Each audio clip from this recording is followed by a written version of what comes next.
Recently, Emma, you know I've told you many times, but for everyone at home, I went to a trip to Italy. Oh, Loved yes, it. Blown yes. away. It is a food destination of the world. There were things there that I've eaten that I would have never thought of, but something that I grew a fond memory of and I absolutely loved eating any chance I could was the cannoli. Oh my goodness, I love cannoli. Cannoli was something that I really loved, and in the south of Italy, or in particular Sicily, they filled cannoli with sweetened ricotta, they had candied fruit, pistachios, and it was something that I grew to love. So I'm going to recreate something here in the My Market kitchen for everyone at home because I know cannoli are a bit hard to make. Yeah, they go roll around, deep fry. Traditional cannoli are fried in lard too, by the way. Really? Wow. We don't do that anymore. It's not socially acceptable to fry things in lard as much as it's delicious. So really simply, I've got a 160-degree oven preheated, and you do have to wait 25 to 35 minutes until I blind bake this short crust pastry. To make it simple, I've got some Borg's pastry. I don't have to go through and make the batters, the doughs, the pastries, the crusts. Are you making cannoli-inspired tart? Got a little pie tart here. And Emma, you would have lined 100 of these. I have. And I believe the best way to do it is just pop it in, pushing my short crust pastry. So just really gently, just push it down and take your time. Don't rush the pastry at this point. Could you get some baking paper out for me? Sure. And a rolling pin. So just a really quick little tip. Just roll your rolling pin across the top of your fluted pie case, and it just cuts your pastry two sides. Boom. Now it will shrink down a bit, and I like that. You know, it's a nice, delicate little tart that is just a carrier for this ricotta mix I'm going to make once it's cooling. So onto my tray. Juice fruit. Yep. Why are you doing that? So the rice will go into all the corners. So you screw it up so that the paper is no longer stiff and it's nice and pliable, and you poke it into the corners gently. Perfect. So that all the corners get blind baked as well. And if you don't have baking beads, you would... Here's rice. I still don't have, no, I've only just recently bought baking beads this holidays. This is my blind baking rice. You can see there's some brown spots on it. Keep reusing it. I add in so it doesn't get mixed up in the pantry. I got some black beans thrown in for good measure, so that the rice, the black beans in it, that's your blind baking rice. That's perfect, isn't it? Or you could put a label on it, but who's got time for that? No one's got time for that. No.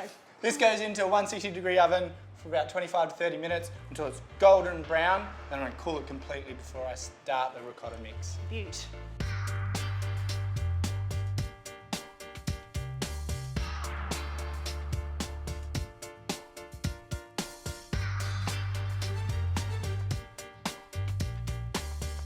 My tart shell is baked off, nice and ready, cooling down, and while that happens, we'll make the filling in the candied fruit.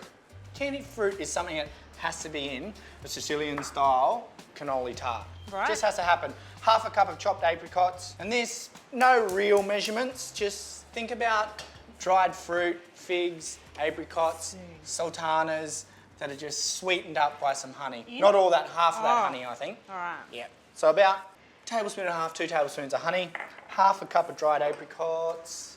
Delicious. Good couple of tablespoons of sultanas, Nice. and just gently heat that until it all comes together, please, Emma. I'm going to make the ricotta base. Now this is the part that really got me while I was eating these sweetened ricotta desserts in Italy. So 300 grams of hung ricotta, half a cup of condensed milk, and that's my sweetener for the ricotta.